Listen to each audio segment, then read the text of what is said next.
Hello, and welcome to Horns of a Dilemma, the podcast of the Texas National Security Review, TNSR. I'm Doyle Hodges, Executive Editor of TNSR. In junior high and high school, I learned history as a series of discrete events that happened on specific dates. Columbus sailed in 1492, the Glorious Revolution occurred in 1688, the Battle of Midway was fought between 4 and 6 June 1942. As I progressed in my studies, I learned, as many of us have, that often the interesting parts about history are not what happened when, but contestations and disputes about the significance of these events. As I progressed further, I learned more that it's not only necessarily discussions about the significance of a particular event, but the discussion about which events are significant and which events may have been left out of the common historical narrative. Very rarely, we find a historical event where all three of these questions come into dispute: whether it happened, when it happened, what happened, and whether it matters. One such event are the discussions that occurred between NATO leadership and leaders in the West and leaders of the Soviet Union and Russia regarding the question of expanding NATO membership as the Soviet Union declined and new states emerged in its place. Jim Goldgeier of American University and the Brookings Institute discusses the significance of these events and explores their impact on the subsequent security relationship between the West and Russia. This event was recorded live at the Summer Seminar on History and Statecraft, sponsored by the Clements Center of the University of Texas Austin and held at Beaver Creek, Colorado. Goldgeier is introduced by Professor Will M. Bowden, Executive Director of the Clements Center. Let's listen in. Okay, to get our first session started here, it's my honor to introduce my longtime friend and colleague, and now my new chair on the State Department Historical Advisory Committee, among other things, Jim Goldgeier. And again, you heard a little bit from Jim last night, but a few aspects of his background to highlight, as he really does personify the policymaker, scholar fulcrum that we seek to sit at the intersection of. He's a widely published author and noted scholar, but also has considerable policymaking experience with previously with the National Security Council and State Department. And Jim is going to be talking this morning about NATO expansion, both what happened and what it means for today.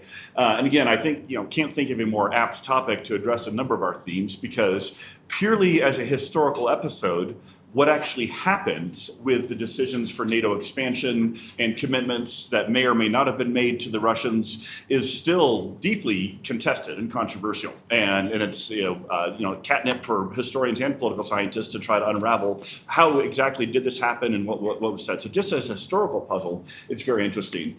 But it also has abundant continuing relevance, both in terms of whatever NATO's mission still is today, what it means for U.S.-Russia relations, for European-Russia relations. It's an off-cited grievance, of course, by Vladimir Putin against the allegedly expansionist and aggressive West.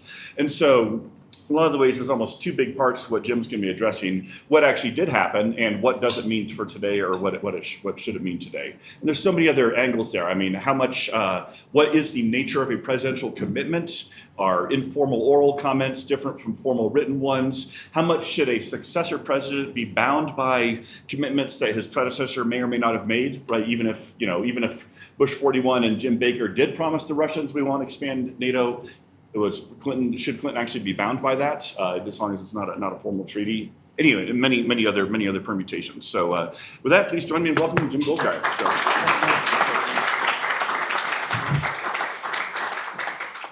Thank you, Will. It's so great to be back here in Beaver Creek and to be with all of you today. I thought I'd start by just telling you a little bit about how I got interested in this subject, because I was reflecting on this coming into today.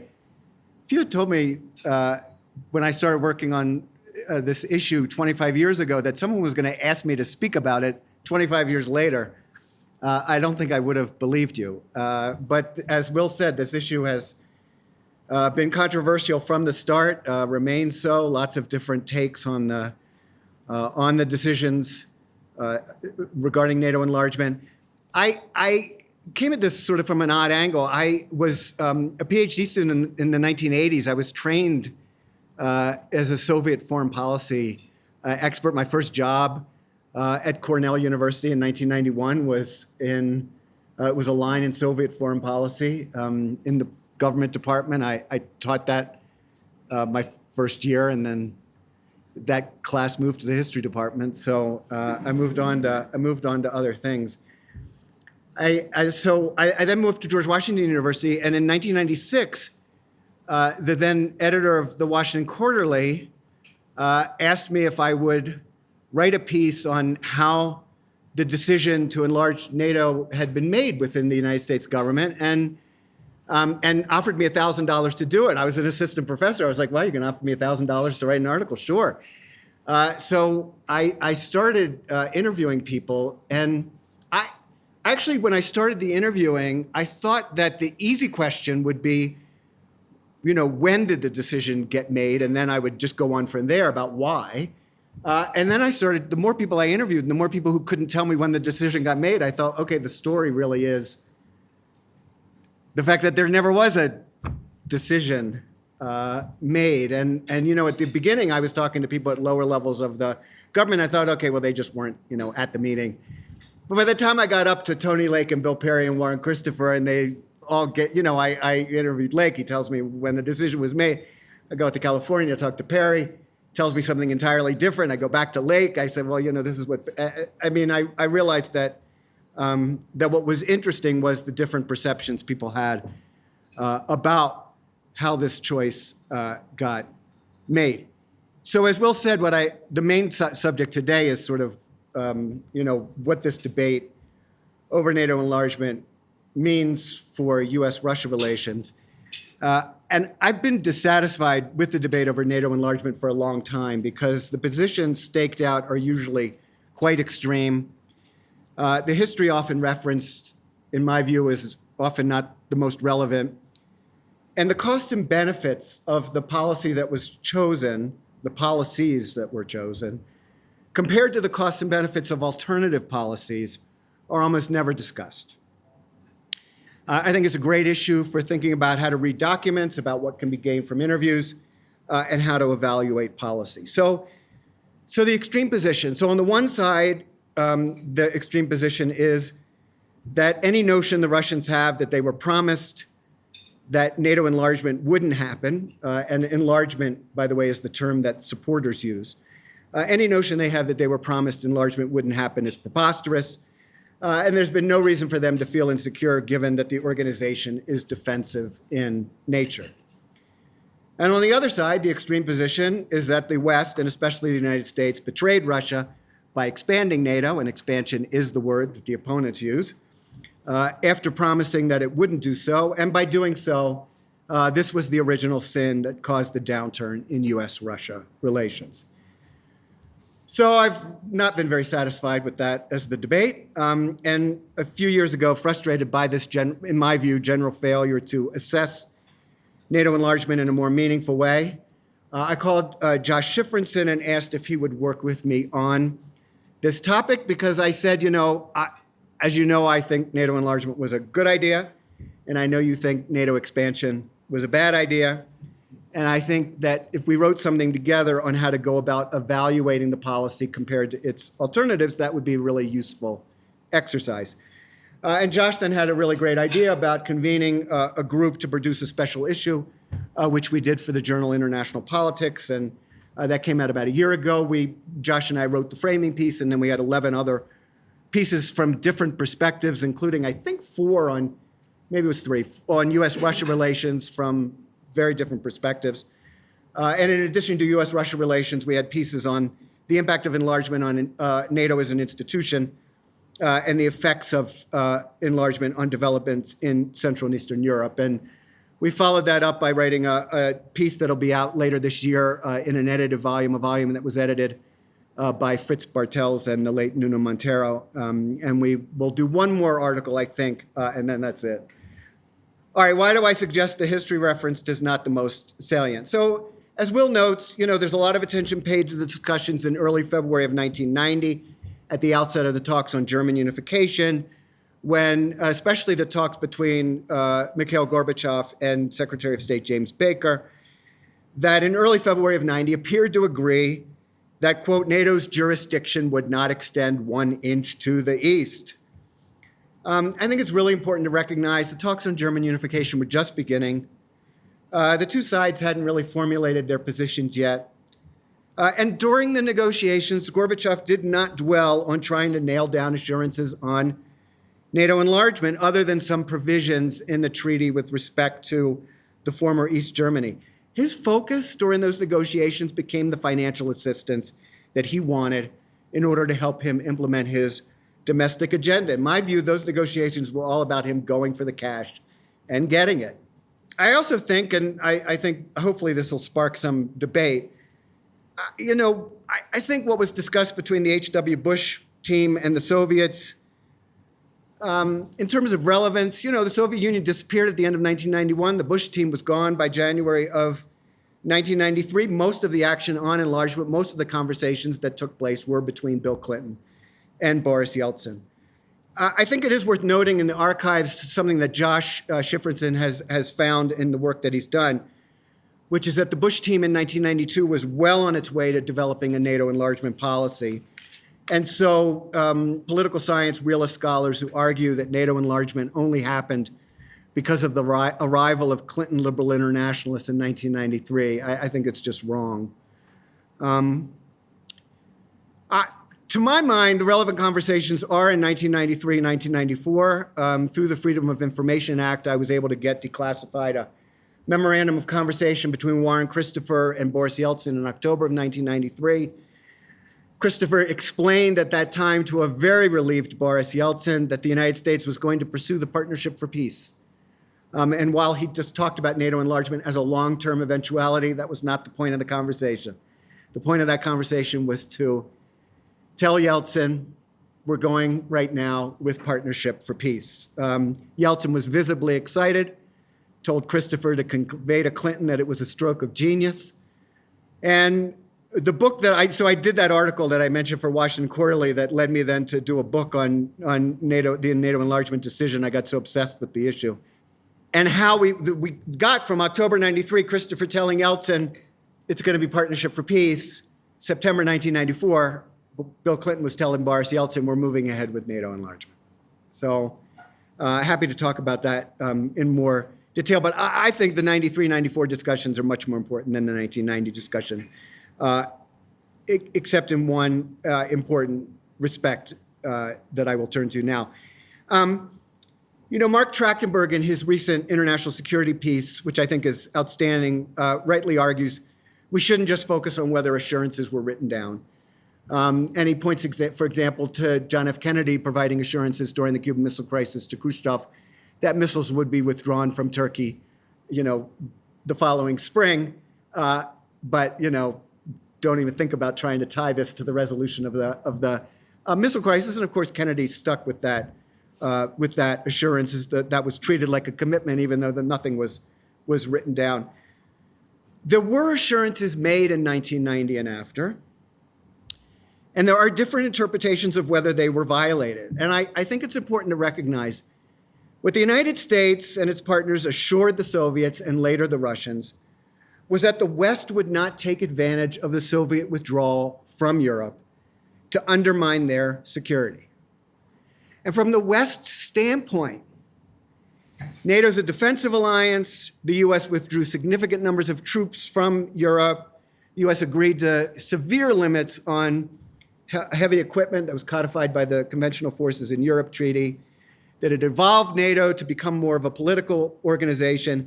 And that demonstrated that the United States and its partners were serious about living up to that assurance that they wouldn't undermine Soviet and later Russian security. Okay, the Russians looked at what happened. They saw NATO take in all the former members of the Warsaw Pact, and then, of course, the Baltics as well, and then declare that Ukraine and Georgia will become members of NATO. And they said, you betrayed us. And these positions, I think, are very hard to bridge. But I do think it's important to really look at what the assurances were. Josh has come up with a lot on the specifics of assurance about NATO enlargement. I find more important the general assurance that we're not going to undermine your security and the different views that both sides have about whether or not that took place. All right, what about the costs and benefits of this policy compared to the alternatives? In the work that Josh and I have done, we focus on what we call the NATO-centric alternatives, And so we leave aside the idea that the United States was going to shelve NATO to focus on, the OSCE, or that the EU would take over European security in the early 90s. Happy to talk about the prospects for that today. I think it's very different. I think the US view should be very different 30 years later than it was then.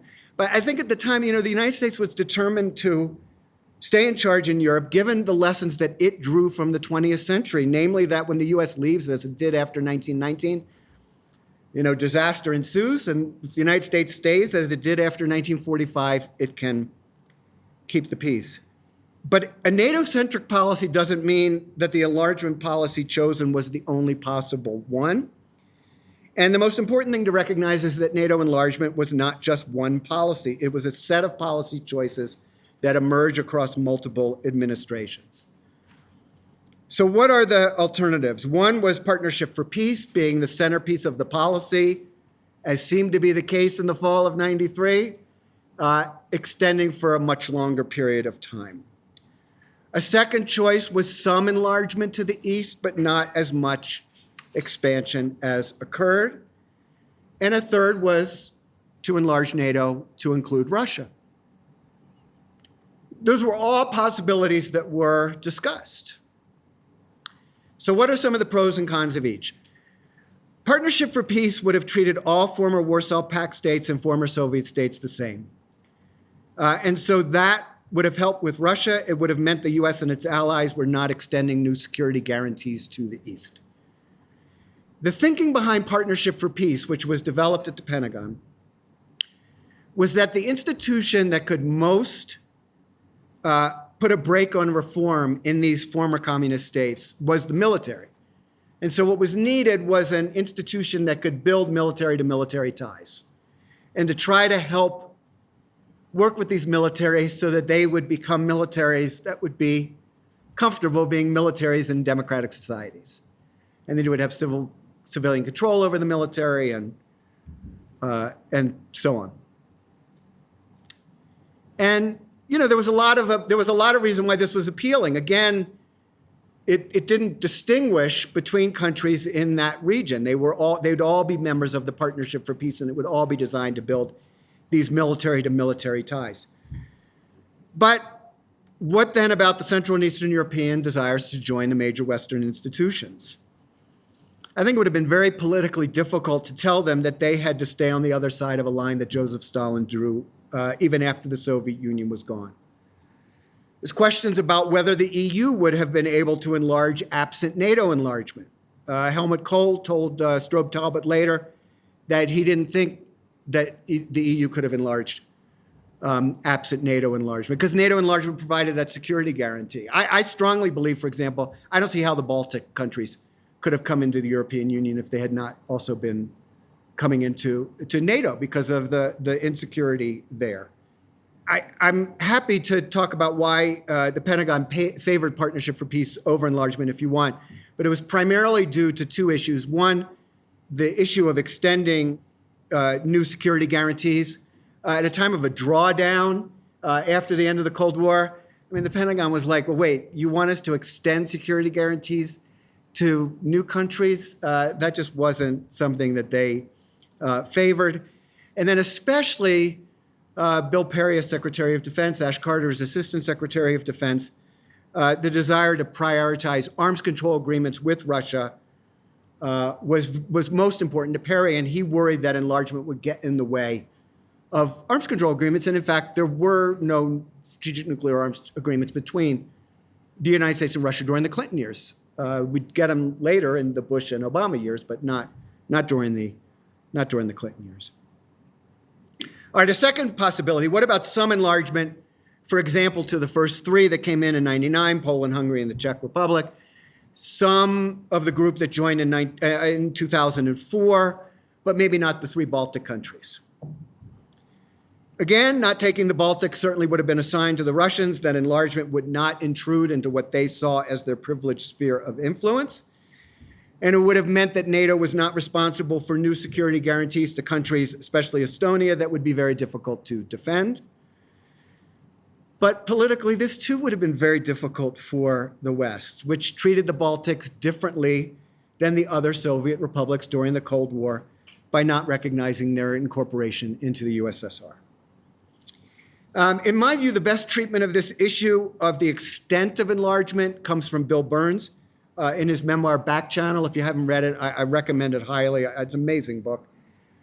He argues from his vantage point as ambassador to Moscow, I think it was 05 to 08, that the Russians basically accepted the 1994 the first three, Poland, Hungary, Czech, and the 2004 enlargement, the so-called Big Bang, the 7 additional countries, including the Baltics. They didn't like those enlargements, but they accepted them. But what he was warning about from Moscow as ambassador was that providing the so-called membership action plans, the plans that would formally put countries on a track for membership, that providing membership action plans to Ukraine and Georgia at NATO's summit in April of 2008 was a red line for Moscow. Turns out for that summit, the French and Germans refused to go along with membership action plans for Ukraine and Georgia as the Bush team, despite the Bush team's desire to extend those plans to those two countries. But the compromise at the Bucharest summit was to declare that those two countries will become members of NATO. That was in the declaration. And I think as Burns predicted, this was a red line for Moscow. I mean, this was just a bridge too far. And so, there still would have been difficulties in terms of excluding, because of Article 10 of the NATO treaty, that any European state that can, further the principles of the alliance and contribute to alliance security can come in. It's hard to just tell a European country, yeah, well, you're not eligible under any circumstance. But I don't think they had to make the declaration that was made in 2008. I think there were ways to continue to fudge that. And I do think that is the point at which the Russians did react. Then finally, in terms of alternatives, what about membership for Russia? I know this sounds crazy, but it was discussed on and off for about a decade. The first time was December of 1991, when the Soviet ambassador at a meeting at NATO left the room and came back to announce that he now represented the Russian Federation and that Yeltsin was interested in joining NATO. And every once in a while, during the Yeltsin years and into the early Putin period, the issue came up. The last time that I know of any senior U.S. official taking this seriously was the summer of 2001, after Putin raised it publicly. State Department Policy Planning Director Richard Haass asked Angela Stent on his staff to produce a memo that made the case for Russia being invited to join NATO. She has a very brief discussion of this in her book, Limits of Partnership, another book I highly recommend. I filed a Freedom of Information Act request to get that memo. I would love to read it. I have no idea whether Secretary of State Colin Powell read the memo. I have no idea, whether it was much discussed in the building. I've talked a little bit with Angela about it. I mean, it was written. I mean, it made the case for why Russia should be invited to join. And so I think it's of historical interest. Of course, the advantage of Russia coming into NATO would be that NATO enlargement presumably would have been removed as a thorn in the relationship, but it would have had rather large implications for an alliance that would have been radically transformed by such a move, and that would have had some costs. At the end of the day, I think one's views on enlargement comes down to how one weighs different values.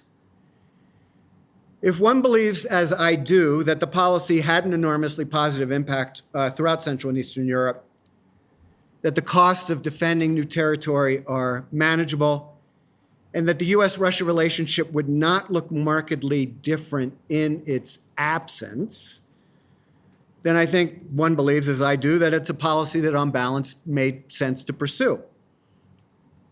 If one believes that U.S.-Russia relations would have been much better absent in expansion, and that those relations were more important than developments in Central and Eastern Europe from a U.S. interest standpoint, and if one believes that NATO has taken on defense obligations that weaken it as an institution, then one tends to believe that the policy on balance was not such a great idea. As I said, my mind, I think the main mistake made was the 2008 declaration on Ukraine and Georgia. But I think that issue reminds us that the area between NATO and Russia remains highly insecure, and reminds us, of course, that Russia has no place in the main European security institution. So even as somebody who thinks the policy was on balance a good idea, it had its flaws that have yet to be addressed satisfactorily. And then finally, just a few words about what we know and don't know about this issue. When I started doing my research, I was relying mainly on interviews, which has its pluses and minuses. Happy to discuss, any of you who are doing interviews for your dissertations. I was able to get a few things declassified through the FOIA process. Much, still, of course, remain closed when I was working on these topics. When the late Ron Asmus went over the same ground a few years later, he was able to get access to Secretary Albright's documents and helped him develop the story of behind these decisions.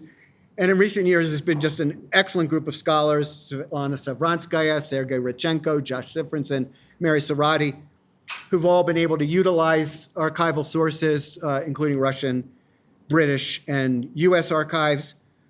I think the use of more European country archives will be of great interest, and I always encourage folks to combine archival work with interviews. I think the interaction of documents with interviews can be quite informative. In terms of the Clinton administration and its decisions, I have not seen any studies since the book that I produced in 1999 that I think show a story that's much different than the story that I told. There are more details, but I think the basic story that I told holds up pretty well. But I do think we have a better understanding of this whole issue of the assurances that were provided, more details on that. We have more details on what the HW administration was thinking about with respect to NATO enlargement in 1992. And we have more of an idea of what was going on in other allied capitals. I mean, the very interesting stories, for example, in Germany that I think more will be interesting, given the German Ministry of Defense was highly favorable for enlargement because this would move the eastern border of NATO east. So it wouldn't be the eastern border of Germany. And there's more discussion. There's a new article that I was just looking at a couple days ago on the Russian deliberations that also, in fact, focuses on the 2008 declaration as being very different from the Russian reactions to the earlier activities. I just close by saying that one issue that I think that's very difficult to get at is the politics. And I'm talking about in the U.S. case, in this case. I've written that for Bill Clinton, the politics did shape his approach significantly. And, especially in 1996, he knew that expansion harmed Yeltsin politically. Yeltsin was up for re-election. First round was in June of 96, the second round on July 3rd of 1996. Clinton was very eager that Yeltsin be reelected in July of 1996. I was at the NSC at the time in the Russia Directorate, Russia, Ukraine, Eurasia, as it was called then. Clinton had a very big interest in that election. And so that the process really didn't move forward in any meaningful way until after Yeltsin's reelection. But Clinton had his own reelection in November of 1996. And he was very eager to appeal to Americans of Central and Eastern European descent and communities. The big announcement that he makes in October of 96, a few weeks before the election, he makes it in Hamtramck, Michigan, a very heavily Polish-American suburb of Detroit. That's not an accident. These are voters that he and his team believed that they had won over in 1992, largely because of dissatisfaction with what that community saw as George H.W. Bush's slowness to recognize the changes that were taking place in the Soviet Union, that Bush hadn't been forward-leaning enough in that, and that Clinton was eager that he continue to have these voters in what he saw as key states in the Midwest and the Northeast. in a meeting with Yeltsin in May of '95. When Yeltsin talks about his own politics, Clinton mentions voters in Wisconsin, Illinois, and Ohio, and the ability of Republicans to use the NATO enlargement issue against him if he didn't continue to move forward on it. I'll just say, I've been able to get some of this through the interviews that I did many years ago. There's a little bit of a discussion in the documents, as I just mentioned, for example, his comments to Yeltsin. But it's an issue that's really hard to nail down and very hard when you're talking to the foreign policy folks. You do have to talk to some of the domestic folks to get some of that. But just because it's hard to nail down doesn't mean that it wasn't an important driver of U.S. policy. So I'll close with that.